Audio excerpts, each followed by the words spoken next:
In this episode of Sky Notes, Lillian and Tracy are joined by Dr. Stormie Grace. We talk about her upcoming book, The Big Book of Planetary Aspects, why she wrote it, and what the process was like.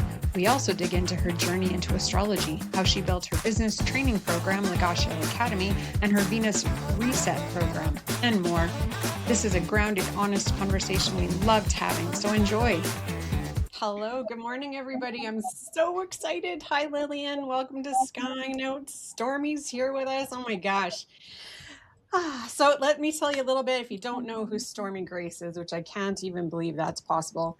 A professional astrologer and YouTube host since 2014. She's the founder of the free YouTube Astrology Academy. She's a member of OPA, ESAR, and NCGR, and a contributor to astrologyhub.com, Evolving Astrologer, and Midheaven magazine.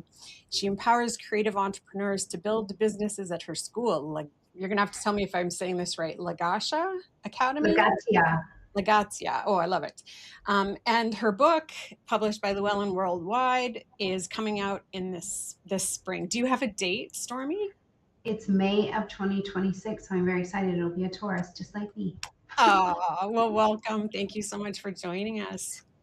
Yeah, thank you so much for having me. Excellent.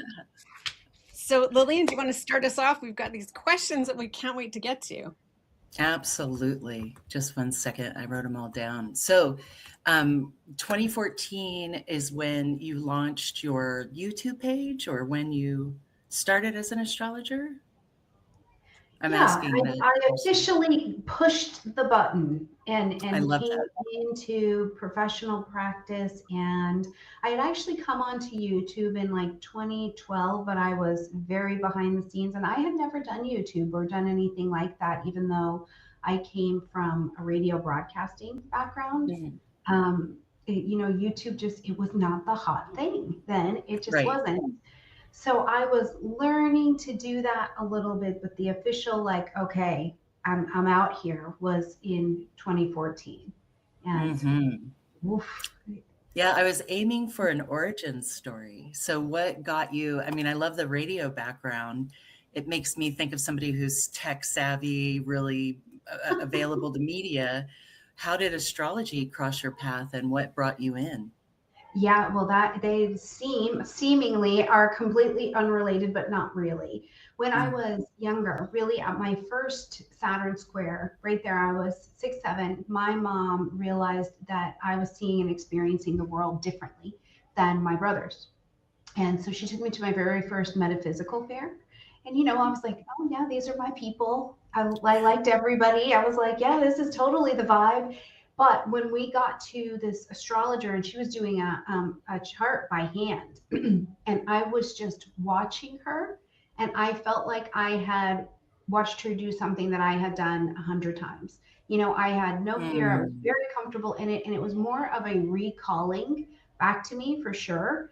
And so from that moment on, I was never afraid to be with or without astrology. I never thought, oh, I'll lose this. So I didn't go after astrology with this gusto or anything like that. It just was always in me. And I have got an amazing reputation for having things in 12s in my life.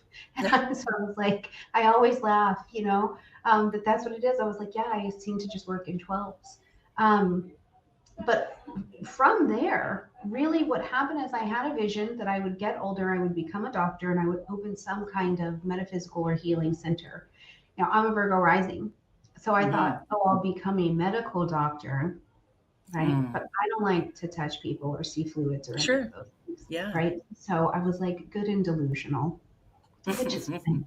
And then as time went on, I was actually pursuing this a little bit, pursuing that medical route. And it just really wasn't it. And I am a Virgo rising, and I was listening to a radio show one day, and they were talking about relationships. And honestly, the way they were talking about it, I felt was really disrespectful and really not giving very good insight. So I was calling to set them right. I was not calling in my humility. I just wasn't. I wasn't. I was calling, and I was going to just offer my thoughts on it. And and they said after the call, do you want a job? Do you want a job? Wow. Well, I've never done anything in radio in my life ever. And so they said, become an intern. Anyways, that turned into a 10-year career in radio. And if you look at my chart, I've got 29-degree Taurus midheaven, but I've got a 4-degree Mercury in Gemini. Really, languages and speaking and Yes. grasping the vocal cords and the throat and all of this have always been my area of expertise, but I didn't really know that, Mm-hmm. Yeah. And in radio, it would never work. I got different shows in different states and stuff like that, and we were, you would pre-record it and send it to Texas or to wherever you were at. But in my own city, it never worked. I mean, I came to tears over, why can I not get my own show? What is it that it's not working? And as 2014 really strongly came around and I came into it, I realized that I'm going to cry. What happened is that was a piece of my story where I was getting trained to hone what I would do for the rest of my life, which was speak and have my own channel and do these things. And radio trained me well. I met amazing copywriters, amazing people who taught me how to take a big piece of content and like get it delivered in 30 seconds, So then YouTube happened and there I was YouTubing. So that is honestly the origin story. They were seemingly unrelated, but what I've found throughout my entire story is that Mercury has such a strong influence in my chart, not just from being a Virgo rising, but being in that Mercury Gemini position, that of course it was easy in my life to pick up different languages and to speak and to do those kinds of things. And so here I am in a whole career where I speak and I focus a lot on language. I have 2 questions from that. I hope it's okay. We kind of wrote stuff out, so Tracy, jump in when you can. One is, I was really enamored in your foreword of the name of your school, the Grace Astrological Fluency Academy. And that word fluency and the idea of flow is something I'm really getting from you. But also what I got was embodiment. And so I wanted to kind of touch into what is the role of the body and embodiment in the work that you do? And then is that fluency from the title of that school? And tell me a little more about that fluency with language and the ability with language. Yeah, no, I mean, they really did. I to spite myself, they have just come together in everything that I think that I am, and it just really kind of flowed. But I'm a polyglot, so I go out and learn languages and I genuinely love it because I just love talking. God, I just love talking. And as it came together, I realized that as far as all of life goes, the thing I think is the most important gift is the ability to use our word magic, however that may be. And from the Little Mermaid, Ursula said, never underestimate the power of body language. And that really drove a lot of thinking for me, even in terms of how do we use our body to communicate. But I'm also, the majority of my chart is Venusian. And so things with and in and the flow and the attraction and the movement in the body is really important to me, to just somatically have the words move through you. When I'm speaking, and depending on the language, the words hit different places of the body or they stimulate a different kind of movement and connection. And I think that astrology can be like that. And so that is what I wanted for people is, one, the ability to fully be astrologically fluent, to speak, read, and write the language of astrology in its purest form, right? But also to move through the experience of it with grace, right? We give language and we can get some orientation and then we can move with some grace. And grace, I don't know if I'm allowed to say a bad word, but grace comes from what one of my teachers taught me. They were like, grace is the slack the universe cuts us for being assholes. And that's how I got my name, Stormie Grace. Because I was love that. Love that. I need a lot of that. I'm just learning to grow up in public like everybody else. Yeah. And so where can we have some grace in what we're Yeah, doing?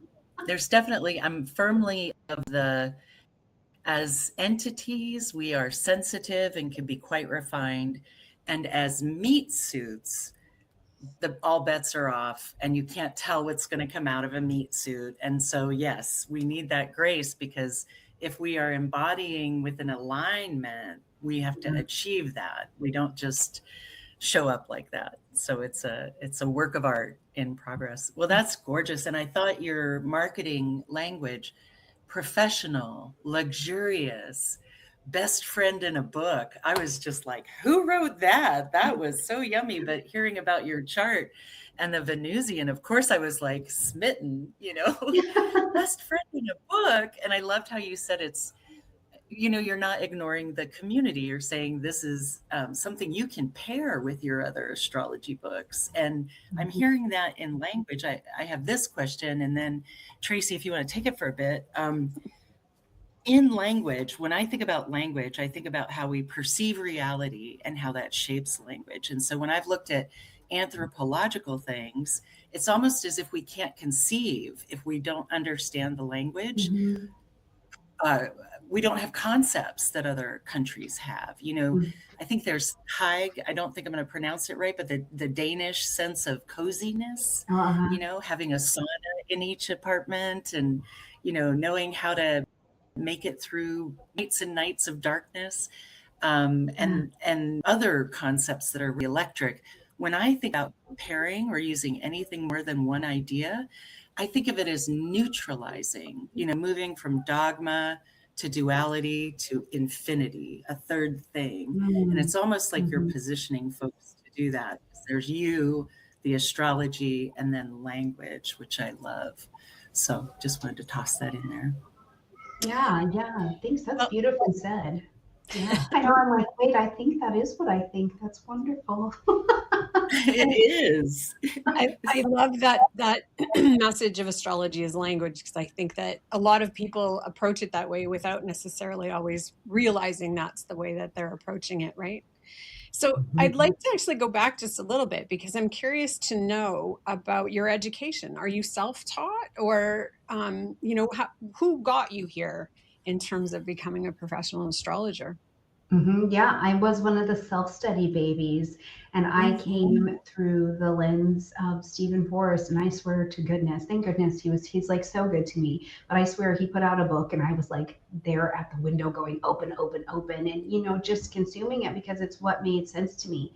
And actually, the year before I officially jumped into the Stephen Forrest work, for the first time in my life ever, I saw the Celestine prophecy, and I had this full spiritual awakening. I was like, these people are describing the way that I experience and move through the world.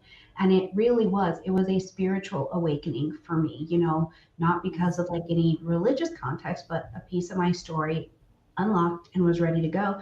And then I found Stephen Forrest, and it was easy, I went right down that road. And of course, like at the time where I'm like, okay, I feel good. I feel like I can kind of come out and really actually start to do this thing. And I was signed up to go to a training, and we had, he stopped doing them. I was like, Stephen, I'm just hip on the bus. What do you mean? Like, you're not doing these anymore, So I got to miss out on that. But I do want to say this was wild, is that, that is why we write books, so that our students far and wide can also find us and learn and be good at what they do. Yeah.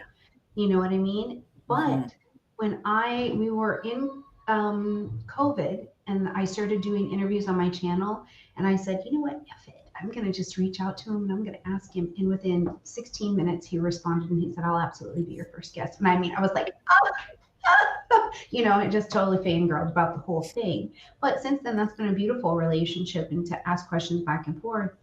And then I was in practice for a few years and had jumped into the organizations, because there is something that I definitely agree with. And I think that we do have to have some other eyes on us when we are moving into practice. And outside of astrology, other trainings and ethics and morality and all of these kinds of things were very well in the bag, because I did come from traditional academia.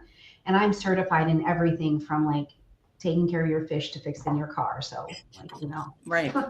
Virgo rising. Yeah, for sure. It's been the full meal deal over here.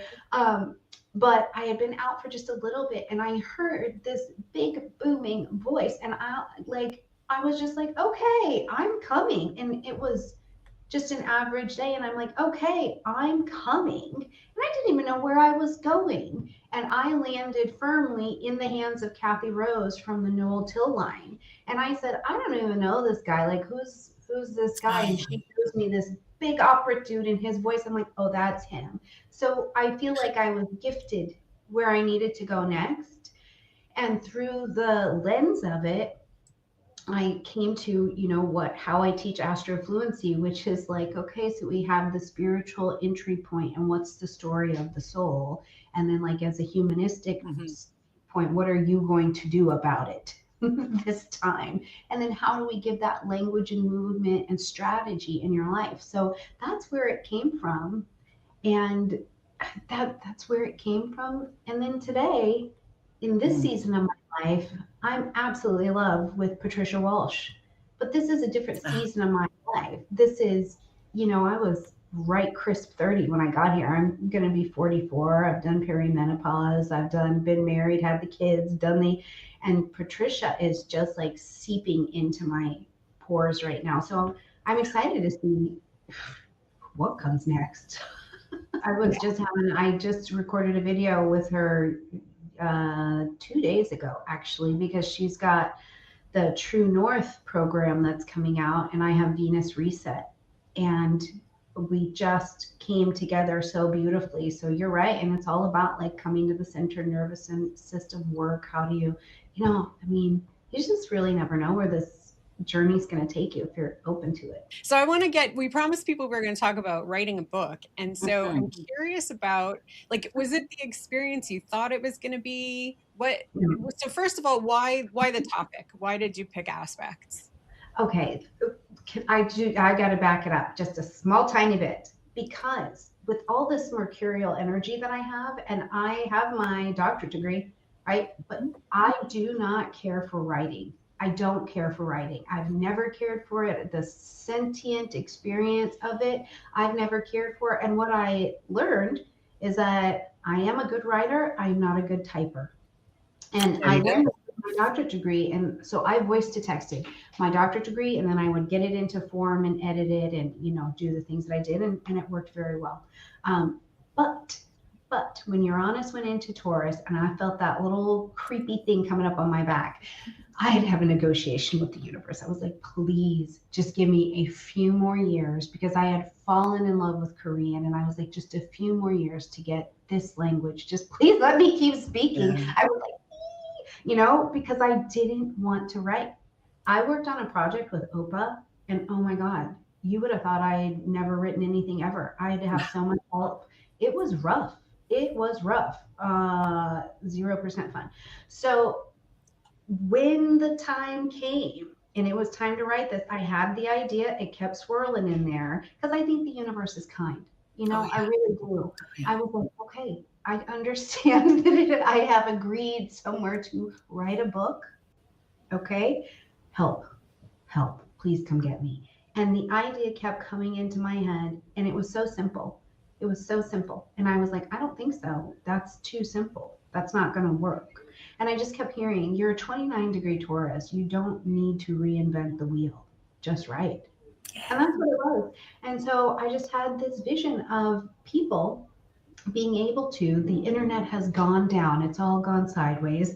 And they're just left with books. Yes. And they don't know where the teachers are. And they, when I self-studied, needed something to get them to begin speaking the language of astrology. So what could I create that would do that? There's no charts. There's no nothing. It is full my perspective to say, what I've seen is that people struggle speaking the aspects.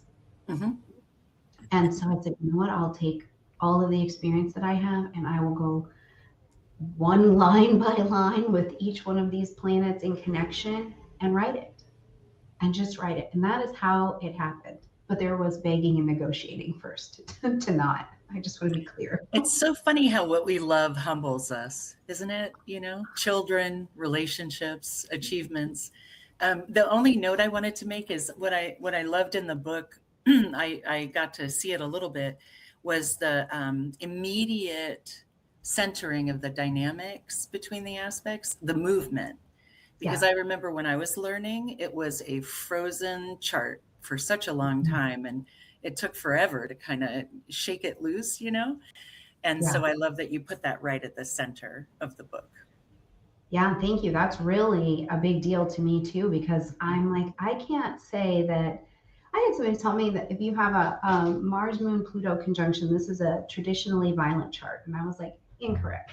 I have that Right. aspect, and I am the least violent person ever. You know, I apologized to a mosquito the other day for shooing it. So I was like, well, that's not accurate. So I know that there's more. Yes. There's more. Maybe that really challenging aspect is challenging, but it's the challenge you needed, and you negotiate it like a gangster, you know, or maybe there's a Yes. very soft aspect and you have problems receiving, so you don't do well with Venus. Right. Right? So the neutrality and then the grace to be wherever you're at on the spectrum of experiencing that is really important Yes. in my thought process.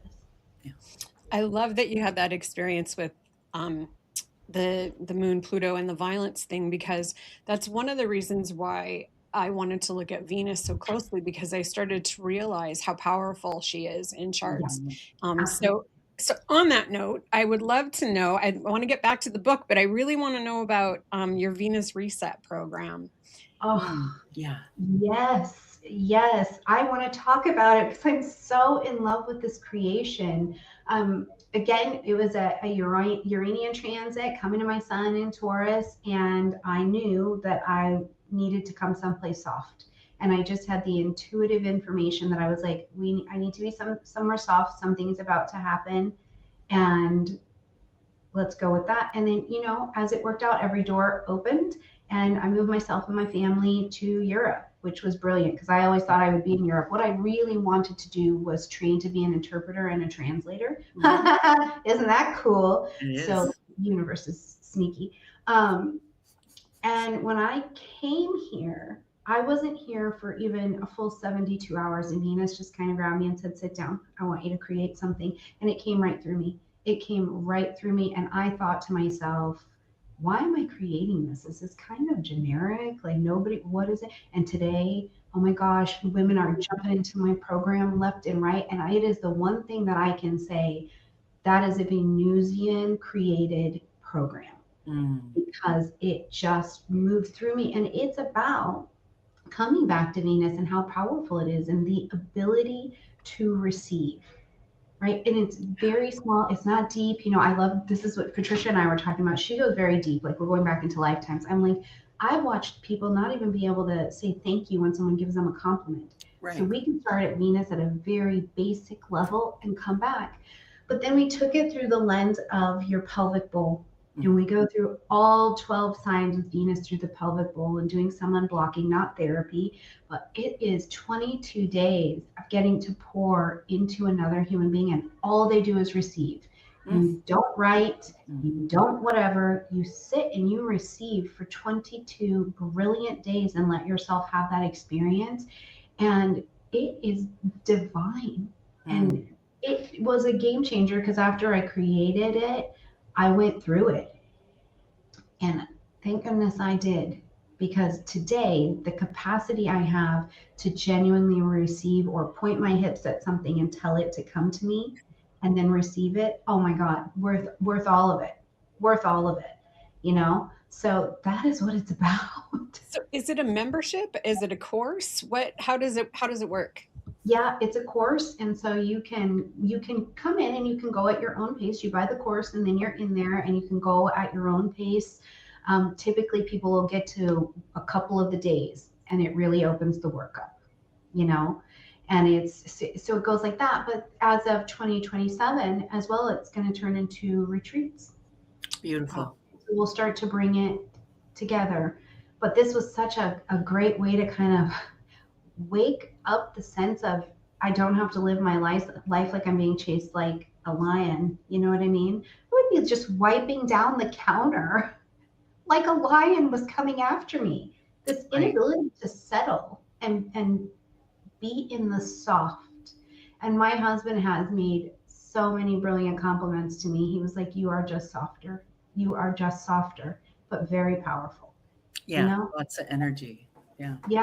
It led me To down. me, I'm so sorry. What's so interesting about that to me is this period of time collectively feels like one where we've so successfully projected any naughty, nasty bits out to other folks to carry, whether we intend to or not. And maybe many people aren't doing that, but I'm just seeing this. And what I have felt as I connect into the earth and myself is this need to call myself back, to be available to myself, and this need to be coming from within myself and sticking to my values that each of us need, because that is the collective reality. And then you don't have to what I'm talking about is there have been ways that people have lived in more harmony. And I think we're just missing it because of this receive soft woman kind of moment. But I don't necessarily know anything about that, right? So this is conjecture. But every time I've seen somebody connect into their own needs and orient themselves from themselves through their values, they do the right thing without further struggle, right? And they are aware of what's coming out of their ego versus meat suit, let's say. And so this is such a beautiful thing to hear about. What a lovely thing. And then to receive for 22 days, I don't know if I could stand it. Lots of breaks. It's really true. It's like, it's funny that you're saying that, because as it kind of took off and I started talking about it and putting it out there, I realized I had a lot of people who had a hard time making it through the first 15 minutes in day one receiving. And where I saw it kind of coming, and it's gotten stronger, as I said, when we go 2026 forward and these outer planets, our professor planets who set the syllabus, get into masculine signs and stay and vibrate, feminine energy is going to be taken to task, which is, can you receive? It brings up the wound of being resentful that I'm a woman. What are the stories around this? Got to go back to that birth story, got to go back to that one sexual partner, got to go back to a lot of things. And what happens is that deep dive, like the heroine's journey. I absolutely love that book. We get back in there, and man, the value and respect, and then being able to be fluent about it. Speak the journey. What are you sad about? Where do you feel it? Where is that releasing for you? And these are really age-old things. I know that. Ereshkigal leapt to mind, the goddess of the underworld, right? And how you come to these places of sacrifice where you don't get to keep your stuff, right? You have to actually set it aside and then come back and say, do I want this or no? So, and to be up on the earth and be like, I'm beautiful. I'm right here. Right. Like, I'm wearing this lip gloss because I want to be beautiful in this space and wear lip gloss, and that is acceptable, right? Like this whole, I'm like, cool. We talk about I wear perfume for the show. You know what I mean? We're not together. It's Venus Day. This is what happens when Venus shows up. So that's what it is. And so people can jump in, and I encourage people to jump in. And depending on where you're at in your experience, it is a soft entry point. When you go into work with like Patricia, and sometimes with Venus Star Point, you're going to go quite deep into those experiences. And Venus Reset is a nice place to get limber and to get comfortable with your own ability to receive and understand your own Venus. So that's what it is. I love it. I think it's really wonderful.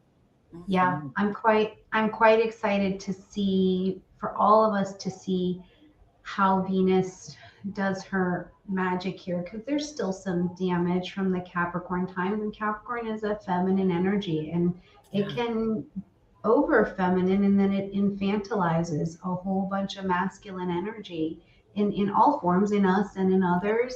And so now as the energies are here in masculine signs, and women are going, or the feminine is going, hold on, I'm actually allowed to like do less and receive more. It empowers the masculine energy to step up and to drive. And I'm seeing it, and I'm very excited about it.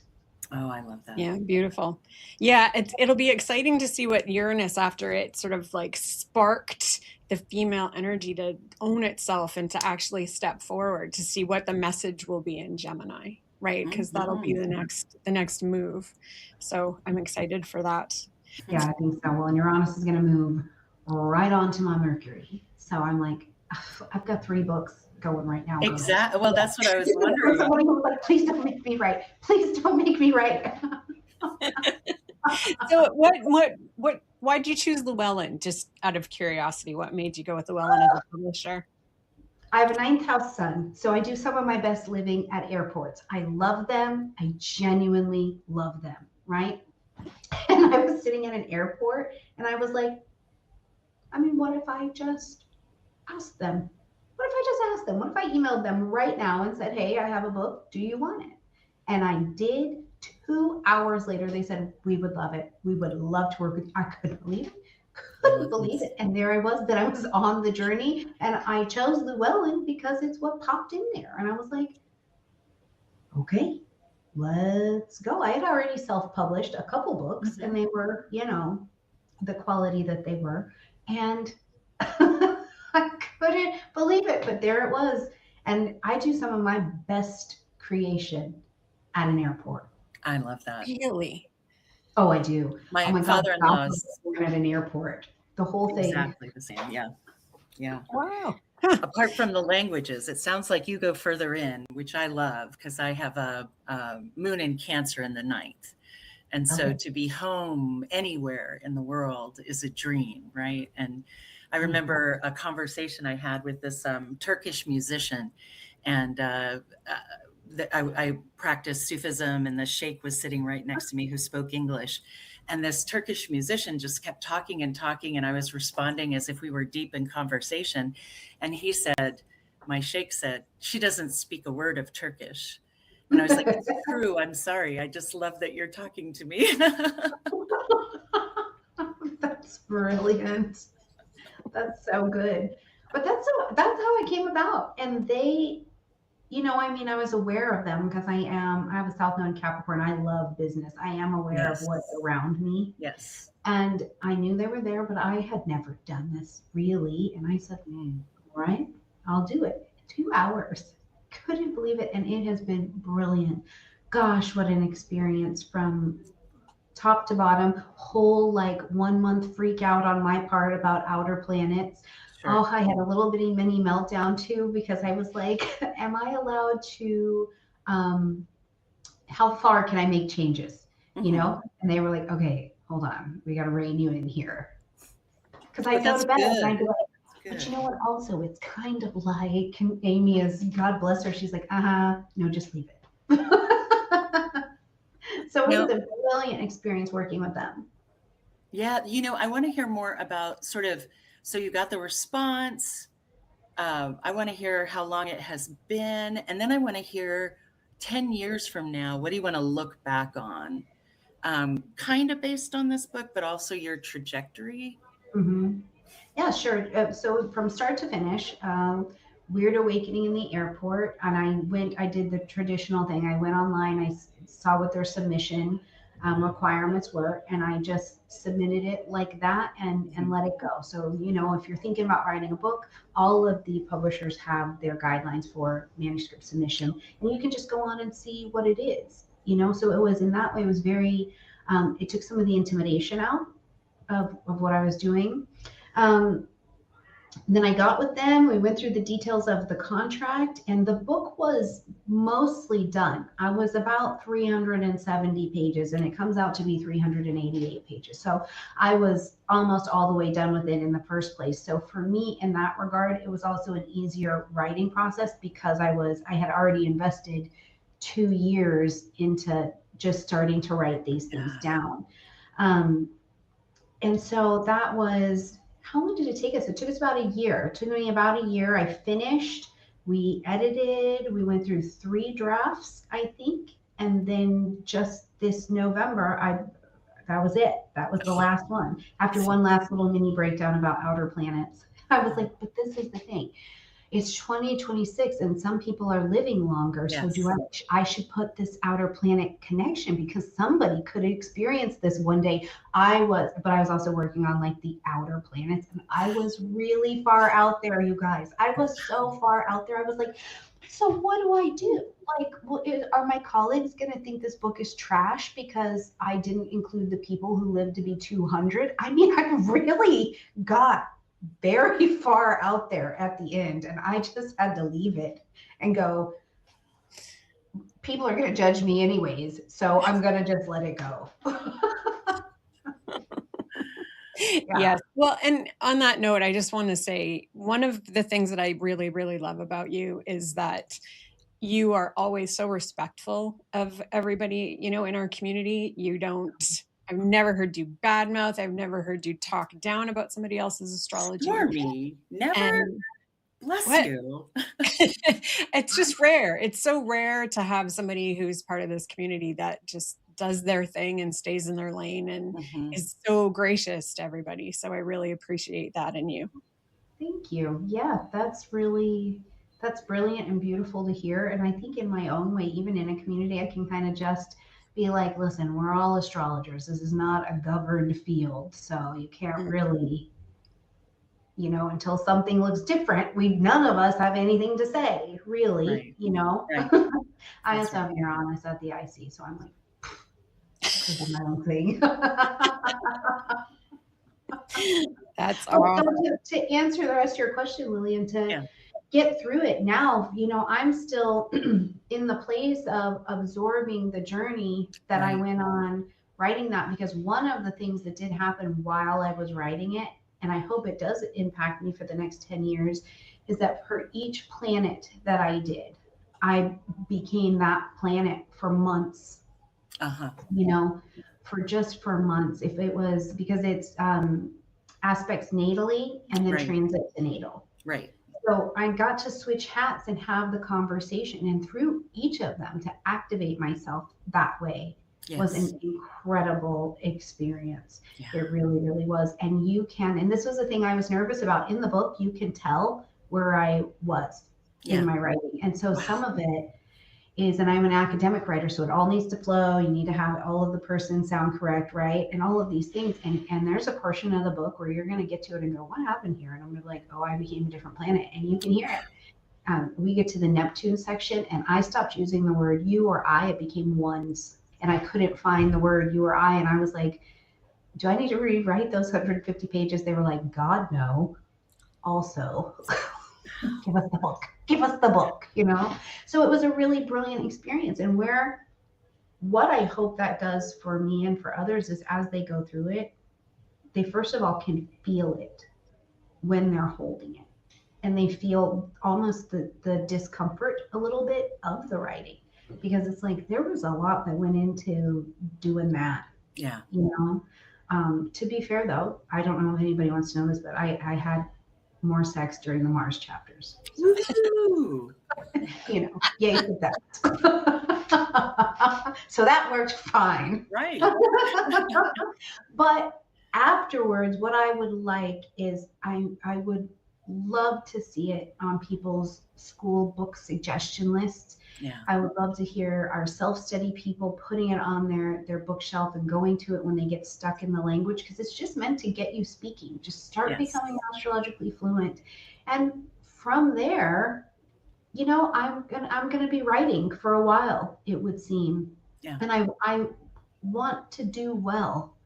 And I want to do well by people, but I also want to do well by my colleagues. That's very important to me, because I think that when one of us does well and represents well, it's really good for all of us. 100%. In fact, I would say both of you are, I'm foreshadowing, so I'll stop there. But when you've got a book coming out, when you've got a success coming, the accomplishment is such a big thing. My piano teacher's sister wrote the code that saved the folks on the Apollo, and then heard, nothing about it, went on, did her own business. And then they started kind of kicking up all this stuff, right? Hidden Figures. And she got the Presidential Medal of Freedom, the last one from Obama. And my piano teacher will talk to me about her because I'm thrilled, right? Like I'm thrilled nonstop for success in other people.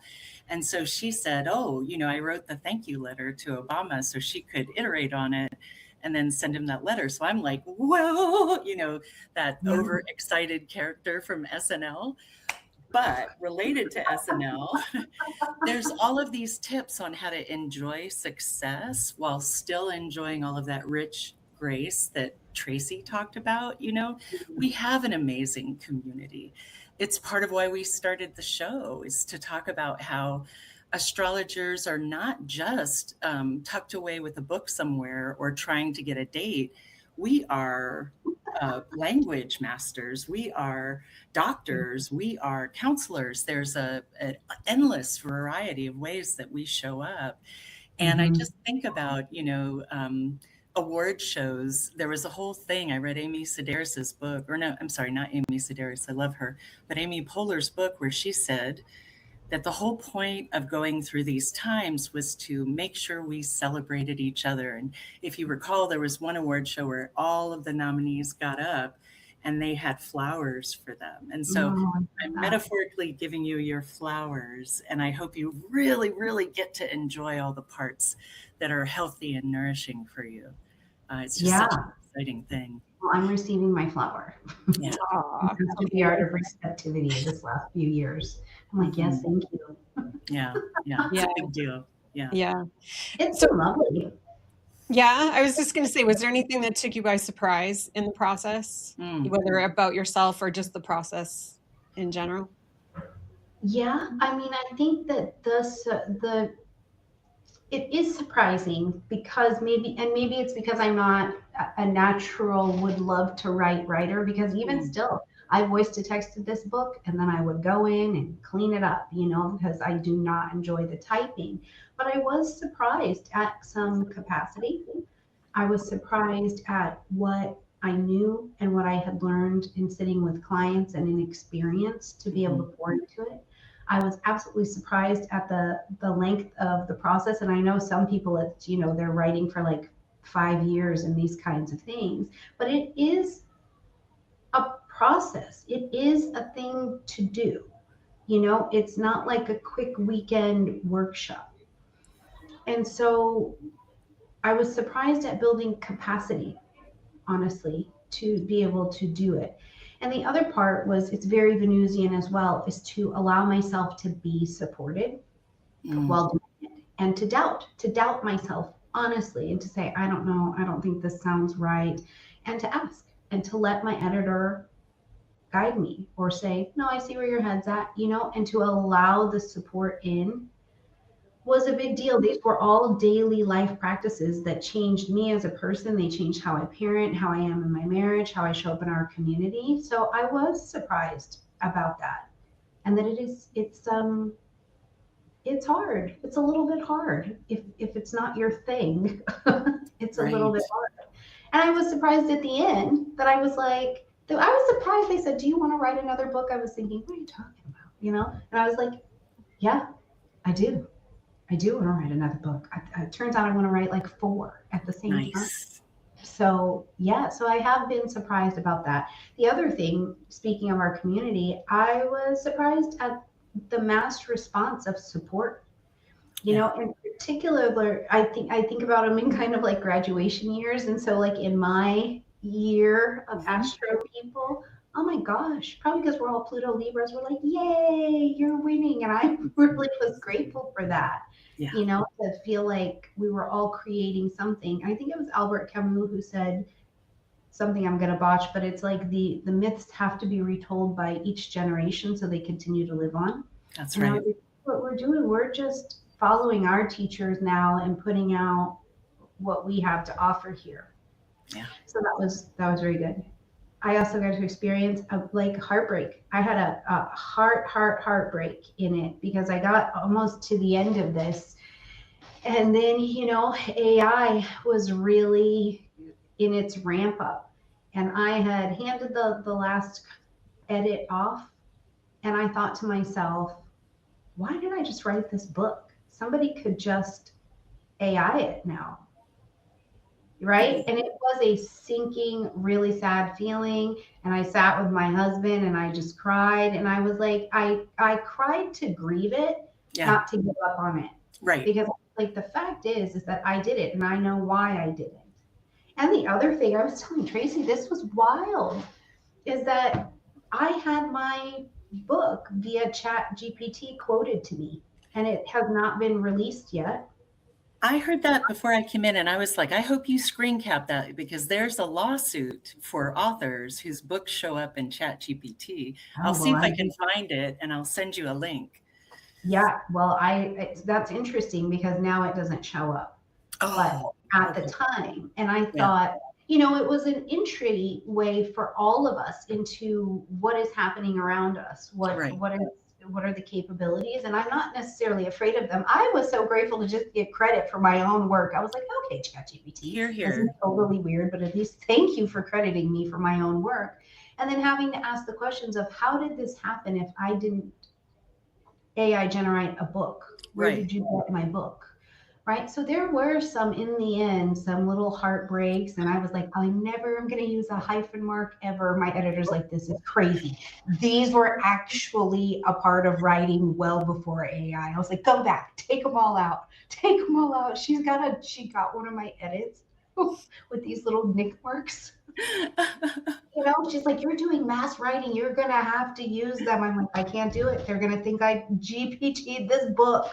Right? Oh, right. You know what's so funny? Oh, I'm so sorry. One of the things that I feel like with this Venusian trend, right, that I particularly feel, because I've got Venus as the ruler of my year, is we need everybody's voice. And the beauty of ChatGPT's voice is it's not human. It's an echo. And so regardless of where it shows up or how the processes unfold, it is imperative for folks to go through the process that you went through and share voices. And that's where we evolve from.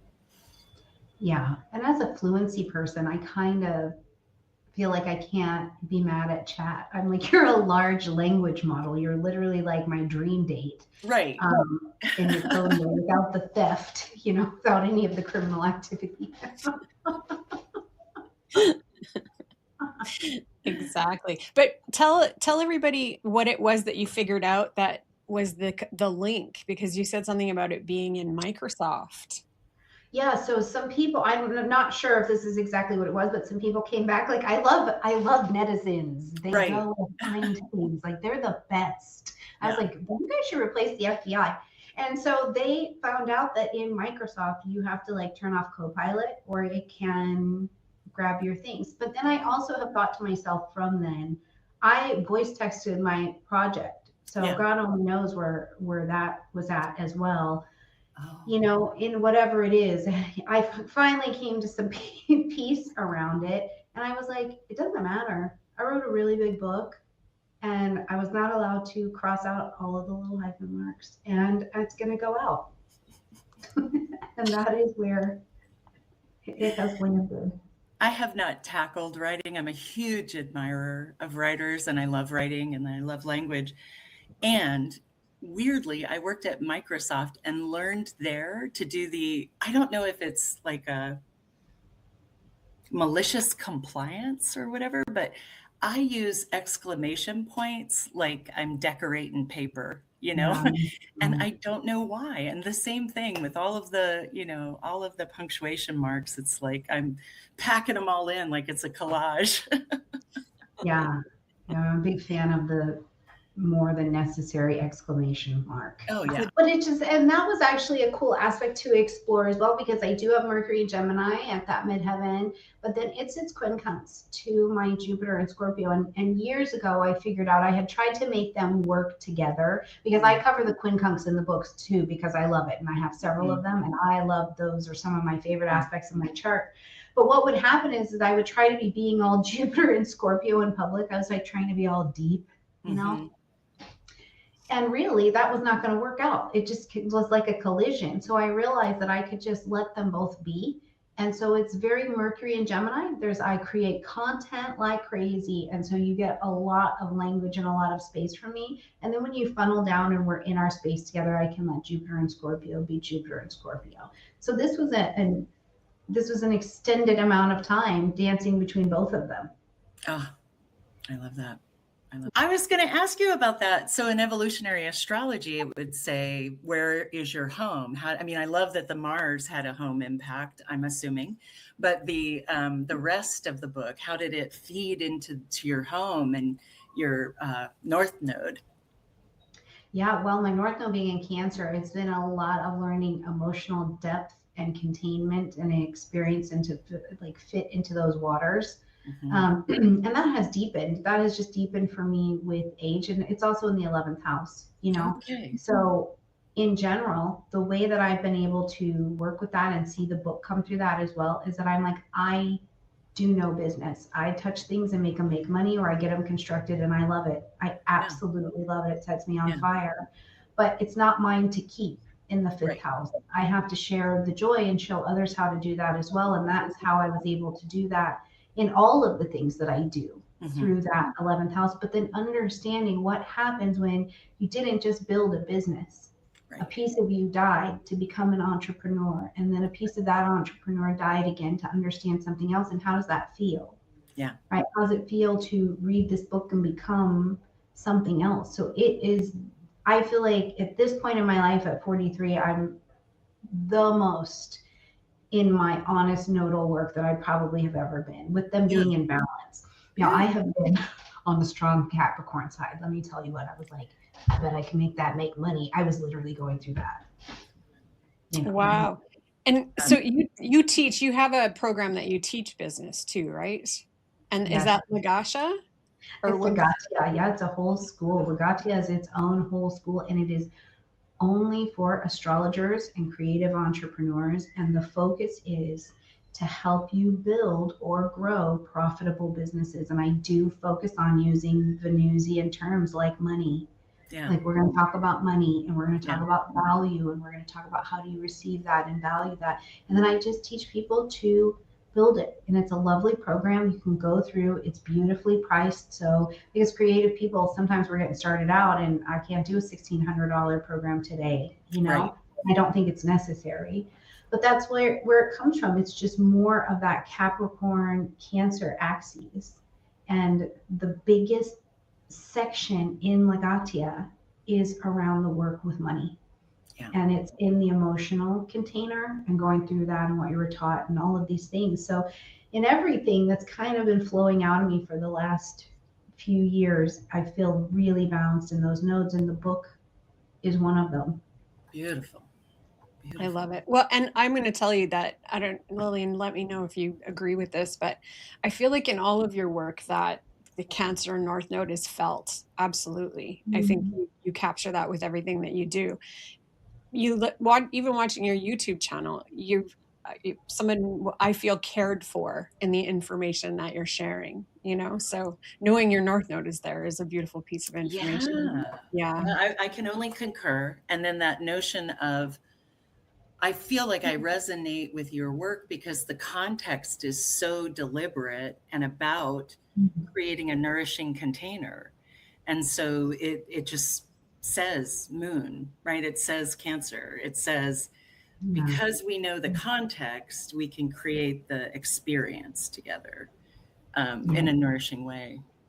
Yeah, well, thank you for that reflection. It's nice to hear, it's nice to hear how we are rising and experiencing each other. I think that's a really beautiful reflection to have back, because sometimes I'm just over here. I'm like, what week is it? Okay, what's going on in the stars? You know what I mean? And because sometimes I can get lost in the calendar. We move forward and back through time so much that sometimes, I feel bad. Sometimes I get to Pisces and I'm like, please just don't do drugs and play in traffic. And I'm like, okay, I need a break.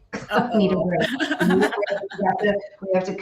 We got to come back in. We're getting low. That cannot be the only instructions for the entire month of March, right? I have Mars in Virgo, and I have been obsessing over the planetary hours for like the last 4 or 5 days. Yeah. And I do it periodically where I'll gather data. So I'm writing down like the minutes that I'm doing activities. And then I come back and I'm like, oh, is that always a Mars hour? Is that always a Jupiter hour? You know? And then I'm like, oh, no more planetary hours for a while. It is a whole thing to be an astrologer. I love us. I'm Me like, oh too. my God, we are beautiful and we're brilliant and we're our own little set of weird and we all get it, you know? And I just love that so much. I don't think I we can agree. improve on that. That's a beautiful So place to let us. let's go with a parting thought. Is there Yeah. anything that you'd share with new writers or people who want to be published in the astrological world? What advice would you give them? First, I would say to do it, to do it. If you feel like you're ready to move towards this part of your journey, I say do it. There's probably something in your astrology that's calling it up, or, however it comes through. But for me and my experience, no projects just pop up out of nowhere, right? They've been working their way to the surface. So if you're thinking, yeah, I want to write, do it and ask people and settle in for the experience of support and journeying and seeing yourself change, because it's an amazing thing. And learn to receive, because there will be conversation, there will be accolades, there will be feedback, there will be a lot that comes from putting your work out there. But I think if you feel called to do it, oh my gosh, do it. And of course, I've written a book now with a publishing company. I've added myself to the line of giants who do this, right? Like every piece of knowledge we gain or experience, we get to help someone else do it. So turns out I'm a writer. You can ask me.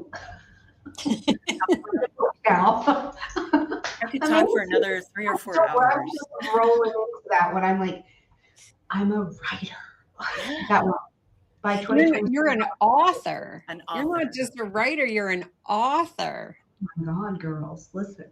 Right? I'm waiting for that, but it doesn't, it's coming. Yeah. It's an amazing thing, though, to see ourselves accept the new titles, the new roles. Absolutely. I remember becoming a mom and they handed me this baby and I just was like, oh, this is it. Like I'm at the place now. I'm like mom, I feel like I do sometimes roll into the role a little bit like, well, your doctorate, another, like that, you're not the only doctorate, right? But what a great thing, to have that commitment. It's amazing. Yeah, my mom calls me Dr. Stormie. I love it. Dr. Stormie. That's the best. That's the best. Yeah. So that's what I would say. Just do it and ask if you're not sure. There is a lot of support. This is where technology really has served us well, is that even if your mentor or somebody can help you is not even in your country, right. Ask. Just ask and do it. And publish with Llewellyn. They're brilliant. They've been brilliant. Really been brilliant. I agree. Yeah, great team. So supportive and kind. And yeah, it's been, I concur completely. Well, thank you so much, Stormie. This has been lovely. Thank you for sharing your time and your grace and all of your beauty you share with the world. It's been wonderful. Thank you for having me. And I think we're going to be seeing a little book from Miss Tracy soon.